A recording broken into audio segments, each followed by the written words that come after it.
Menteri Rangba Akajala Konrad K. Sangma, ula kentat ya kijingkam jong kawai ke kot khubor pareng, makeno baka sarkar jela kadon jingtmu bantit helikopter.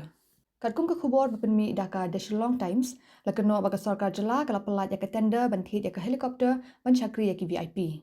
Menteri Rangba ulo ang bakam dan setia kata kajing pelat tender bakum kene kajing temu, namar kajing ramdor bantit kat ya ke helikopter, nolor kajing hap penlud bat sumaryaka.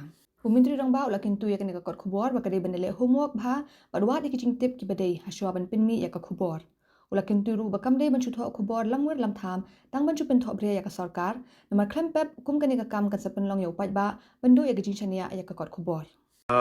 The article by this particular newspaper or this media house, like it has happened many times before, is factually incorrect. They have once again not done their homework, and the fact is that Meghalaya has not come out with any kind of tender or any shown any intention to procure a chopper because it's very expensive. So we will be only giving out a tender for leasing, short-term lease on service basis, and we pay on an hourly basis to the concerned company, and that is the most efficient way in which we can serve the purpose, at the same time not incur too much of a heavy financial burden.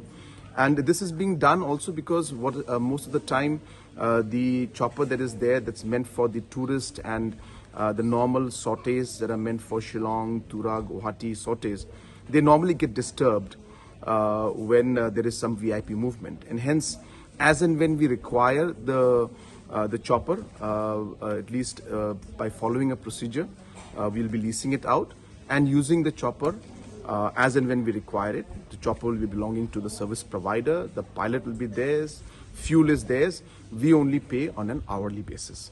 So it is completely incorrect, and this media house must get their facts correct.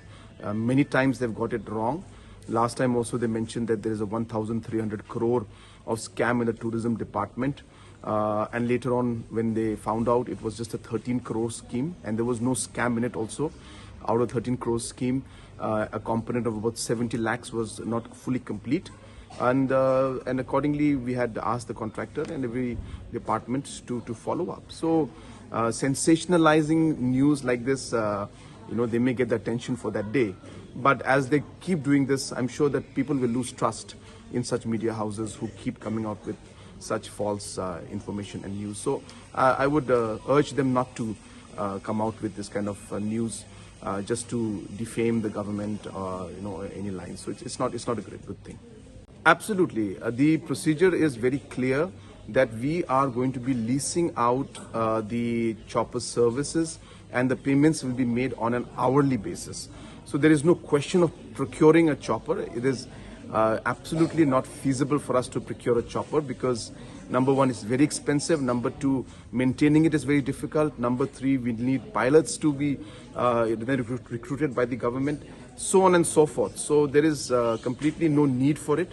Our VIP movements are limited, but at the same time, I must also say that choppers are necessary sometimes because it saves a lot of time, and sometimes urgent movements need to be done by senior leaders, and for all those purposes we do require the chopper, but the usage is quite minimum, and as I said, so therefore the question of procuring a chopper from the state point of view, keeping our financial constraints in mind, is absolutely not at all feasible. So as I said, the newspaper has got it completely wrong. Well, defamation case, whether it has to be done or not, that the DIPR and accordingly administration will decide. I don't want to go into details of that. It's not, but yes, that's not good, or it's not correct for any media house to come out with news without, as I said, doing their homework, just to sensationalize, the news and get the attention. They come out with news like that without facts. So yes, if necessary, a defamation case may be filed also, but that will be explored by the officials, and we'll see how it goes. But I do urge the media houses that we need to act responsibly. We need to ensure that correct news comes out, factual news comes out, and don't try to sensationalize news just to get attention, as I said, because in the long run, people will lose trust in your newspaper.